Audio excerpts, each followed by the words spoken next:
감기에 걸렸을 때 운동을 해야 할지 말아야 할지 고민한 적 있으신가요? 몸이 찌뿌둥하고 답답할 때 가볍게라도 움직이면 괜찮아질 것 같기도 하고, 또 한편으로는 혹시라도 상태가 악화되지 않을까 걱정되기도 하실 거예요.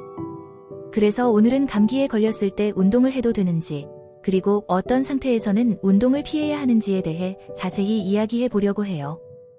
이 영상이 여러분의 고민을 덜어드리는데 도움이 되기를 바랄게요. 우선 감기에 걸렸을 때 운동을 해도 되는지 판단하는 가장 중요한 기준은 증상의 위치와 정도예요. 일반적으로 의사들은 감기 증상을 목 위 증상과 목 아래 증상으로 나누어 설명하곤 하는데요. 이 기준이 운동을 판단하는 데에도 큰 도움이 돼요.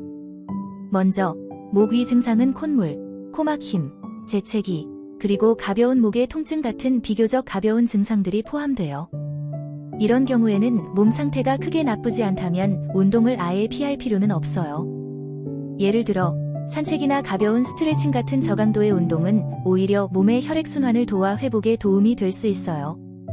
물론 운동을 하다가 몸이 무겁거나 증상이 심해지는 느낌이 들면 즉시 멈추고 충분히 쉬어야 한다는 점은 잊지 마세요. 반면에 목 아래 증상, 즉 기침, 흉부 답답함, 근육통, 발열과 같은 증상들은 몸이 이미 바이러스와 싸우느라 에너지를 많이 쓰고 있다는 신호예요. 이럴 때 운동을 하면 체력이 더 소진되고 면역력이 떨어질 수 있기 때문에 운동을 피하는 것이 좋아요. 특히 열이 나는 상태라면 몸은 바이러스를 퇴치하기 위해 체온을 올리는 중이니 이때 무리하게 운동을 하면 오히려 상태가 더 나빠질 수 있어요. 목 위 증상이라면 가벼운 운동 정도는 해볼 수 있어요. 가령 집 근처에서 가볍게 산책을 하거나 간단한 요가 동작으로 몸을 풀어주는 정도가 적합해요. 이런 운동은 과도한 체력 소모를 피하면서도 몸을 적당히 움직이게 하여 기분 전환과 혈액순환에 도움을 줄 수 있어요.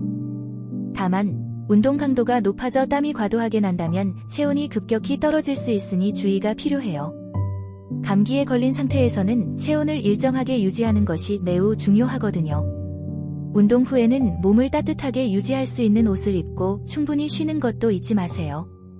기침이 심하거나 흉부에 답답함을 느끼거나 근육통이나 고열 같은 증상이 있다면 운동은 피해야 해요. 예를 들어 열이 나는 상태는 이미 면역 시스템이 과도하게 작동하고 있다는 신호이기 때문에 이때 운동을 하면 체력 소모가 심해지고 회복이 더뎌질 수 있어요. 특히 숨이 차거나 가슴이 아픈 증상이 있다면 이는 폐와 기관지가 이미 예민해져 있는 상태라 더 큰 자극을 받게 될 위험이 있어요. 이럴 때는 운동보다는 충분히 쉬면서 몸이 회복할 시간을 주는 것이 가장 좋은 선택이에요. 운동은 몸이 완전히 회복된 후에 다시 시작해도 절대 늦지 않답니다. 운동을 하기로 결정했다면 몇 가지 유의사항을 꼭 기억해 주세요. 우선, 운동 전후로 충분히 물을 마셔야 해요.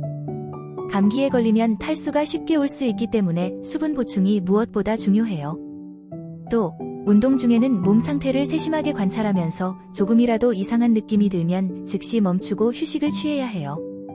그리고 땀이 나는 운동이라면 운동 후 체온이 떨어지지 않도록 따뜻하게 입는 것도 중요해요. 운동을 완전히 피해야 할 상태를 구체적으로 살펴보면 38도 이상의 고열이 있는 경우가 가장 먼저 떠오르는데요. 고열은 이미 면역체계가 과도하게 활성화된 상태를 뜻하기 때문에 이때는 완전히 쉬어야 해요. 또 심한 피로감이나 근육통이 지속된다면 몸이 회복을 위해 모든 에너지를 쓰고 있다는 신호이므로 운동을 하지 않는 것이 좋아요. 숨이 차거나 흉부 통증이 있는 경우에도 운동을 피해야 해요. 이런 상태에서는 폐와 심장이 더 많은 부담을 받기 때문이에요. 감기에 걸렸을 때 운동을 해도 되는지 고민하셨던 분들, 오늘 영상이 도움이 되셨나요? 중요한 것은 내 몸의 상태를 잘 관찰하고 무리하지 않는 거예요.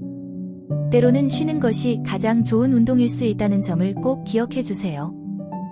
영상이 유익하셨다면 좋아요와 구독 부탁드릴게요.